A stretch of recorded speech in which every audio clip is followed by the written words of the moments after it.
بسم اللہ الرحمن الرحیم۔ السلام علیکم خواتین و حضرات۔ آپ بھی سوچتے ہوں گے اور میں بھی یہ سوچتا ہوں کہ ہم کیسے ہمسایوں کے ساتھ رہتے ہیں۔ ہمارے مشرق میں مغرب میں جو ہمسائے ہیں، ہم ذرا نرمی کریں، محبت کریں، اچھا سلوک کریں تو ہمارے گلے پڑتے ہیں، اور کسی پہ مہربانی کی جائے تو اس کے حسن سلوک کا نتیجہ یہ نہیں ہوتا جو افغانستان ہمارے ساتھ کر رہا تھا۔ 1974 میں محترم ذوالفقار علی بھٹو نے افغانستان کی اس لیڈرشپ کو پاکستان یاد کیا اور یہاں ان کو پناہ دی، جو اس وقت سوویت یونین کے خلاف ہونے والے اقدامات کے نتیجے میں بعد میں بہت بڑے بڑے لیڈر بنے۔ ان میں حکمت یار بھی تھے، برہان الدین بھی تھے، پتہ نہیں کون کون تھے، حقانی بھی تھے، غالباً احمد شاہ مسعود بھی تھے، اور بھی لوگ تھے، مجددین بھی تھے۔ ان لوگوں کو پاکستان میں پناہ دی گئی۔ جب U S S R Afghanistan میں آیا تو ہم نے نہ صرف ان لوگوں کی مدد کی بلکہ یہ جنگ خود لڑی بھی۔ میرا تو خیال ہے غلطی تھی ہماری۔ ایک میرے دوست نے مجھے لکھا کہ آپ نے اپنے پروگرام میں کہا کہ جماعت اسلامی نے طالبان کو واپسی کا راستہ دیا۔ ان کو چاہیے میری گفتگو اس پیرائے میں سنے جو میں نے پہلے کی تھی۔ میں نے جماعت اسلامی کو نہیں کہا کہ آپ طالبان کو لے کے آئے، میں یہ کہتا ہوں کہ یو ایس ایس آر کے خلاف جو ہم لڑے اور ہم نے امریکہ کو دنیا میں واحد طاقتور ملک رہنے دیا، یہ شاید ہماری غلطی تھی، اور اس کا نتیجہ ہمیں بھگتنا پڑے گا۔ 79 سے اس وقت تک جب تک وہاں مجاہدین کی حکومت نہیں بن گئی، بلکہ مجاہدین کی حکومت کیا بنی، خاک بنی۔ یہ مجاہدین جن پر ہم نے مہربانی کی تھی، جن کی جان بچائی تھی، جنہیں اسلحہ دیا تھا، جنہیں پیسے دیے تھے، جنہیں رہائش دی تھی، جن کے 40 لاکھ لوگوں کو پناہ دی تھی، جب وہاں اقتدار منتقل ہو رہا تھا اور یہ اقتدار میں آ رہے تھے، تب انہوں نے مشکلات پیدا کرنی شروع کر دی۔ یہ معاہدہ تو جنیوا مذاکرات کے بعد محترم محمد خان جنیرو صاحب نے کیا تھا کہ روسی فوجیں واپس جائیں گی، اور مجھے یاد ہے بہت اچھی طرح میں نے حکمت یار صاحب کو انٹرویو کیا تھا، تو انہوں نے مدت پہلے یہ کہا تھا کہ ہم روسی افواج کو واپسی کے لیے راستہ دینے کو تیار ہیں۔ اس کا مطلب یہ تھا کہ ہم جاتے ہوئے ان پر حملہ نہیں کریں گے، وہ چلی جائیں۔ خیر ایک لمبی بحث ہے، وہ اس میں جانے کی ضرورت نہیں ہے، لیکن ذرا یہ غور کیجئے کہ جس وقت میاں نواز شریف برسر اقتدار تھے اور یہ آپس میں افغان لیڈرشپ ایک دوسرے کے گلے پڑ رہی تھی، تو انہیں پاکستان یاد کیا گیا، اور ہم نے ان کے ساتھ جب گفتگو کی اور ان کے آپس کے معاملات کو رفع دفع کروایا تو میاں نواز شریف ان کو مکہ لے کے گئے، اور انہوں نے بیت اللہ میں یہ حلف دیا، قسم کھائی بیت اللہ میں بیٹھ کر، یہ جس دین کی بات کر رہے ہیں اس کے پیروکار لیڈرشپ جو تھی، انہوں نے وہاں بیٹھ کے قسم کھائی، حلف دیا ایک دوسرے کو، اور پھر اس کی وائلیشن کی۔ پھر جو ہوا وہ ہم نے دیکھا، جو اس کے بعد ہوا وہ دنیا نے دیکھا، اور اب جو ہو رہا ہے وہ ہم دکھا رہے ہیں، اب دیکھ نہیں رہے، اب ہم دکھا رہے ہیں۔ کل جس وقت میں پروگرام ریکارڈ کر رہا تھا عشاء کے بعد، اس وقت یہ کارروائی شروع ہو چکی ہوئی تھی۔ اس میں نے ذکر کیا تھا کہ ایک صاحب نے بیٹھ کے یہ ارشاد فرمایا، کوئی خراسانی صاحب ہے، حمید خراسانی غالباً، کہ ہم 24 گھنٹے میں پاکستان کو فتح کر لیں گے۔ لو بھائی 24 گھنٹے تو کیا 48 گھنٹے گزر گئے آپ کی بات کو، کہاں ہو؟ اپنے لوگوں کی لاشیں چھوڑ کر بھاگ رہے ہو؟ کیسے لوگ ہو یار تم؟ کون سے مجاہد ہو تم؟ کیسے طالبان ہو تم؟ کیا طالب ہے تمہاری؟ کس چیز کی تلبیت ہے تمہیں؟ کوئی نہیں ہے ایسی بات تمہارے پاس کہ تم طالب ہو۔ تم تو ڈاکو ہو، لٹیرے ہو، قاتل ہو، دہشت گرد ہو۔ ہمارے اسکول تم نے نہیں چھوڑے، ہمارے ہاسپٹلز تم نے نہیں چھوڑے، ہمارے فوجی تنصیبات تم نے نہیں چھوڑی، ہمارے سیولینز کو تم نے نہیں چھوڑا، ہماری لا انفورسنگ ایجنسیز پر تم نے حملہ کیا، خواتین کو تم نے خودکش بنا دیا۔ کیا کرنا چاہ رہے تھے؟ اور یہ سمجھتے تھے کہ پاکستان خاموشی کے ساتھ یہ سب کچھ برداشت کرے گا اور ہم کرتے چلے جائیں گے۔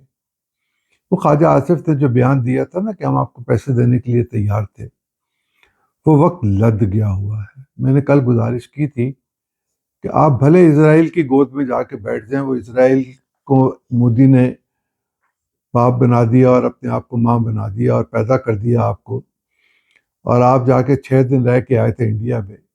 کیا کر کے آئے تھے؟ کیا کرنا چاہتے تھے؟ کسی صاحب نے تبصرہ کیا اور یہ ارشاد فرمایا کہ مودی کے دورے میں اسرائیل یا مودی نے پاکستان کا نام نہیں لیا۔ جب کبھی کسی کو کسی سے محبت ہو جائے تو اس محبت میں لوگ اندھے ہو جاتے ہیں، لیکن یہ عقل و شعور اور دانش کا کام ہے کہ آپ چیزوں کو دیکھیں اور اس طرح سے دیکھیں کہ جس طرح وہ ہوتی ہیں، اینک لگا کے مت دیکھیں۔ آپ کا تبصرہ میں نے پڑھ لیا، جواب بھی دے رہا ہوں۔ نیتن یاہو کی تقریر سن لیں اور مودی کی ان کے پارلیمنٹ میں تقریر سن لیں، دونوں کا آپ کو پتہ چل جائے گا کہ کیا کیا کچھ کہا۔ نیتن یاہو تو افغانستان کے لیے خصوصی فنڈ کا اجرا کرنا چاہتے ہیں۔ یہ کیا پہلے نہیں تھا؟ پہلے بھی تھا۔ مودی کیا پہلے پیسے نہیں دیتا تھا؟ پہلے پیسے دیتا تھا۔ مودی کو دنیا بھر میں جو آئسولیشن ملی ہوئی ہے، اس بیچارے کے پاس کہیں منہ دکھانے کی جگہ نہیں ہے، کہیں منہ دکھا سکے۔ یہی عالم نیتن یاہو کا ہے، وہ جنرل اسمبلی میں تقریر کرنے کے لیے جائے تو کم از کم 140 ملکوں کے نمائندے اٹھ کے باہر چلے جاتے ہیں، کوئی اس کی بات نہیں سنتا۔ نفرت کرتے ہیں لوگ نیتن یاہو سے، ایون اسرائیل میں لوگ نفرت کرتے ہیں اس کے خلاف، وہاں جلوس نکلتے رہے ہیں، تل ابیب میں جلوس نکلتے رہے ہیں۔ وہ جو لوگ وحشی ہوں، دہشت گرد ہوں، ریاستی جبر کرنا چاہتے ہوں، ریاستی جبر کر رہے ہوں، چھوٹے معصوم شیرخوار بچوں پر ظلم کر رہے ہوں، ان کو قتل کر رہے ہوں، بچیوں کو قتل کر رہے ہوں، بزرگوں کو قتل کر رہے ہوں، نوجوانوں کو قتل کر رہے ہوں، ہسپتالوں پر بم پھینک رہے ہوں، تعلیمی اداروں پر بم پھینک رہے ہوں، نہیں، آپ لوگوں میں انسانیت نام کی کوئی چیز نہیں، آپ وحشی ہیں۔ اور ایک وحشی نے دوسرے وحشی کے لیے انڈیا میں خصوصی علاقے مقرر کر دیے ہوئے ہیں جہاں اسرائیلی شہریوں کے علاوہ دوسرے لوگ جا نہیں سکتے۔ ایسے میں مودی جو اپنی 56 انچ کی چوڑی چھاتی دکھانا چاہتے تھے، کہاں ہے وہ 56 انچ؟ وہ آج جنرل شریف نے پھر کہا کہ دونوں مل کر آ جاؤ۔ جنرل شریف کی گفتگو تو انڈیا کا میڈیا خود یہ کہتا ہے کہ وہ اگلے ہی دن میڈیا کو بلا کے پوری بات بتا دیتے تھے، اور وہ سچ بولتے ہیں۔ اگر کسی کو کسی سے کوئی اختلاف ہو بھی تو کچھ حقیقتیں ایسی ہوتی ہیں جن سے انکار نہیں کیا جا سکتا۔ مجھے مناسب لگا کہ پی ٹی آئی کی لیڈرشپ کی طرف سے بھی اظہار یکجہتی کا بیان آیا، لیکن میں نے کل ایک صاحب کو میسج کیا تھا جو سینیٹر ہوتے تھے اور اے این پی کے لیڈر تھے، اب تو خیر کیا انہوں نے لیڈری کر دی، اور میں نے انہیں کل میسج کر کے اپنا پیغام بھیجا تاکہ وہ دیکھ لیں کہ وہ لوگ جو افغانستان کے عشق میں مبتلا نہیں وہ کیا سوچتے ہیں۔ انہوں نے بلاک کر دیا، اور ایک زمانے میں وہ خود افغانستان جا کے رہتے تھے، پختونستان بنانے کی بات کیا کرتے تھے، اے این پی کے سینیٹر تھے، یہی اسلام آباد میں بھی اور پشاور میں ہی رہتے ہیں، اور کہاں جانا انہوں نے۔ وہ دن ان کے بھی گزر گئے ہوئے ہیں، اب وہ کسی قابل نہیں ہیں، اب وہ صرف اسی قابل ہیں کہ بات سننے سے انکار کرتے ہیں۔ حقیقت یہ ہے کہ ہم نے اس بات کی کوشش کی، جب امریکہ جا رہا تھا وہاں سے قطر میں مذاکرات ہوئے تو انہوں نے کمٹمنٹ کی تھی کہ ہماری زمین کسی دوسرے ملک کے خلاف دہشت گردی کے لیے استعمال نہیں ہوگی۔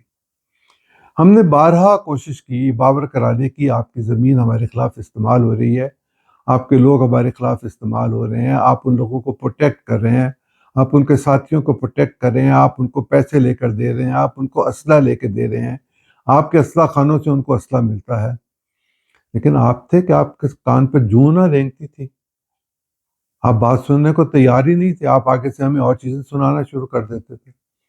لیجئے یہ نتیجہ نکل آیا، اس کو کہتے ہیں ریٹیلیشن، اس کو کہتے ہیں اپنے وطن کے ساتھ نبھا کرنا، وفا کرنا، محبت کرنا، دفاع کرنا۔ کیا کر رہے ہیں؟ پاکستان کی فوج اگر آپ کے ساتھ یہ سلوک نہ کرتی جو کیا گیا ہے تو کیا کرتی؟ آپ کو اجازت دے دیتی کہ آئیے اندر آ کے اور تباہی کرے؟ مجھے یاد ہے جس وقت جو دستگیر صاحب وزیر تھے کامرس کے، انہوں نے ایک دفعہ یہ بات کی تھی کہ میں افغانستان گیا تھا، اور جو ٹریڈ ہے ہماری ان کے ساتھ، اور وہ انڈیا کے ساتھ ٹریڈ کرنا چاہتے ہیں، تو ہم نے ان سے یہ کہا کہ جو آپ کے ٹرک جائیں گے وہ ایک حد تک جائیں گے اور اس کے بعد نہیں جا سکیں گے۔ ان کا کہنا یہ تھا کہ نہیں، ہم انڈیا تک لے کے جانا چاہتے ہیں ٹرک، اپنے ٹریلر، اور واپس بھی انڈیا سے سامان لے کر آئیں گے۔ اللہ جانے اس سامان میں کیا ہوتا، ہم کون سا ہر ٹرک کو کھو کے دیکھ سکتے ہیں یا دیکھتے تھے، اور ہمیں دیکھنا بھی نہیں ہے۔ اگر آپ کو ٹریڈ کرنی تھی طریقے سے ٹریڈ کرتے۔ آپ تو انڈیا کی محبت میں پاگل ہوئے ہیں، بے وقوف ہوئے ہیں، آپ حماقت کی انتہا کو پہنچے ہوئے ہیں۔ یہ نہیں ہو سکے گا کہ پاکستان اپنی قیمت پر، بہت ہم نے اپنی قیمت پر آپ کی خدمت کر دی، اب پاکستان کے لوگ اس بات کو روا نہیں ہیں سننے کے لیے بھی، بھلے وہ KPK کے ہوں، بھلے وہ بلوچستان کے ہوں، بھلے وہ پنجاب کے ہوں یا سندھ کے ہوں، آزاد کشمیر کے ہوں یا گلگت بلتستان کے ہوں، وہ آپ کے بارے میں اب اس طرح کی رائے نہیں رکھتے کہ آپ ہمارے بھائی ہیں اور ہم آپ کی مدد کریں۔ آپ نے ہمیں اپنا دشمن بنا لیا، ہم نہیں بننا چاہتے تھے، آپ نے ہمیں مجبور کیا، لیجئے پٹائی کروا لیجئے۔ اور ابھی تو یہ بہت چھوٹی سی ایک موومنٹ ہے، اگر یہ آگے چلی تو پھر آپ کو پتہ چلے گا کتنے 120 کے قریب سنا آپ کے ٹینک تباہ ہو گئے ہیں، آپ کی پوسٹیں تباہ ہو گئی ہیں، کچھ پوسٹوں پہ ہمارے جوان جا کر بیٹھ گئے، اور ہم نے آپ کے پرچم کو احتیاط سے اتارا اس لیے کہ اس پر کلمہ لکھا ہوا ہے، ادروائز اس کو تیلی لگا دی جاتی، کیا فرق پڑتا اگر ہم تیلی لگا دیتے تو، کیونکہ آپ نے تو دشمنی ڈکلیئر کر دی۔ اور آپ پروپیگنڈا کر رہے ہیں کہ آپ نے پتہ نہیں کیا کر دیا پاکستان کے اندر آ کے، ذرا دکھائیں تو صحیح، کہیں کوئی ویڈیو ہمیں بھی دکھا دیں، ہم بھی دیکھیں۔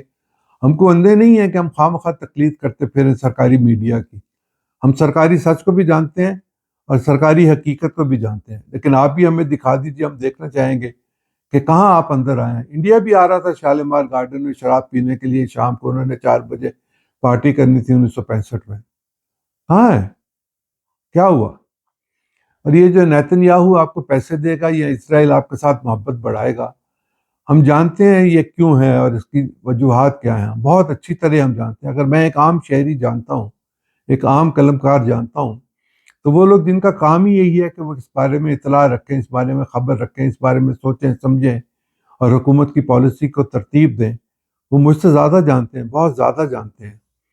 شاید آپ کے پاس وہ ذرائع نہیں ہے، آپ تو دوربین سے بیٹھ کے جہاز کو دیکھنے کی کوشش کر رہے ہیں۔ یہ دوربین کا زمانہ ہے، یہ سیٹلائٹ کا زمانہ ہے۔ ہم جو امیجز آپ کے دکھا رہے ہیں، آپ کے لوگ بھاگتے ہوئے، اس سے آپ کو سبق سیکھنا چاہیے۔ اگر آپ کے پاس نائٹ ویژن کچھ چیزیں ہیں جو آپ زمین پہ استعمال کر سکتے ہیں، تو ہم تو اوپر خلا میں سے استعمال کر سکتے ہیں۔ مت کیجیے، یہ اپنے لیے مشکل پیدا نہ کیجیے۔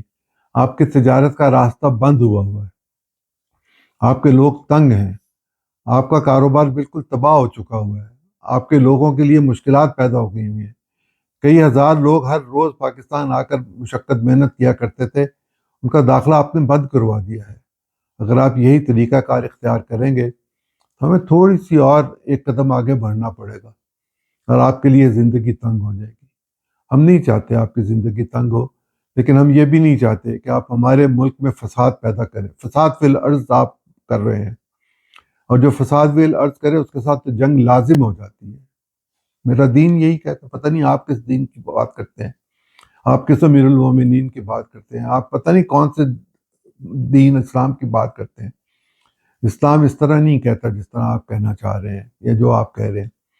وہ کسی معصوم کے قتل پر پوری انسانیت کے قتل کی بات کرتے ہیں، اور ایک ناحق خون پر پوری دنیا جو ہے وہ تڑپ اٹھتی تھی اور تڑپ جانا چاہیے، لیکن آپ ہیں کہ آپ پر کوئی اثر ہی نہیں ہے۔ اب آپ پھر جائیں گے مصر کے پاس، نہیں سوری،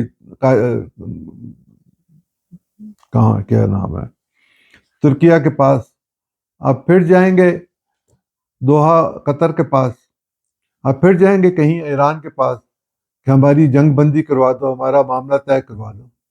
آپ کو چین نے بھی کہا، ہم بھی کہتے ہیں کہ آپ اچھے طریقے کے ساتھ چلیں، اچھے ہمسایوں کی طرح چلیں، اور ہمارے اندر کی زندگی کو خراب نہ کریں۔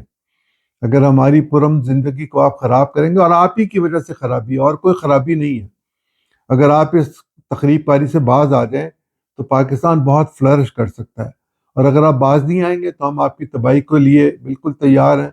ایک ایک بچہ تیار ہے. سب لوگ ایک آواز ہو کر یہ کہہ رہے ہیں کہ آپ کی پٹائی لازم اور مظلوم ہے، وہ ہونی چاہیے. اور اگر آپ کی پٹائی ہوگی تو آپ کے لوگ آپ کے خلاف اٹھ پڑے ہوں گے. جانے رجیم چینج اور کیا ہوتی ہے، وہاں خود بخود جب تبدیلی آ جائے گی تو رجیم چینج ہو جائے گی. ہونی چاہیے کہ نہیں ہونی چاہیے، میں اس بحث پہ نہیں جانا چاہتا، لیکن میں یہ کہنا چاہتا ہوں کہ نیتن یاہو دیکھ لے، مودی دیکھ لے، اور یہ کوئی بھی یہاں ان کے ہے، مجھے تو پتہ بھی نام بھی نہیں پتہ کون ہے افغانستان میں حکومت کرنے والے لوگ.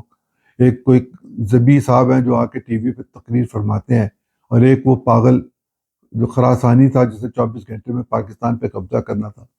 اس طرح کے لوگ ہیں. کیا ہے، بند کریں یہ مذاق، یہ نہیں چلے گا، یہ چل نہیں سکتا. کہاں ٹیکنالوجی اور کہاں آپ کی صورتحال، آپ نہیں مقابلہ کر سکتے. مقابلہ کیا کرنا، ہم نے تو آپ کو پالا پوسا تھا، آپ ہمارے گلے پڑنے کی کوشش کر رہے ہیں تو ہمیں تو پتہ آپ کو گلے سے کیسے اتارنا ہے. آپ کی کون سی چیز ہے جو ہم سے چھپی ہوئی ہے، کون سی پوسٹ ہے، کون سا ڈپو ہے جو ہم نہیں جانتے. ہم نے اتنی کارروائی رات بھر کی، ہم نے کسی معصوم شہری کو نہیں مارا، ہم نے شہریوں پر کوئی حملہ نہیں کیا، ہم نے شہروں کی زندگی کو خراب نہیں کیا. آپ کے ڈپو اور آپ کی پناہ گاہوں کو تباہ کیا، مزید کریں گے. آج کے لیے اتنا. اللہ تعالیٰ آپ کو اور مجھے خوش رکھے اور خیر سے رکھے. خدا حافظ.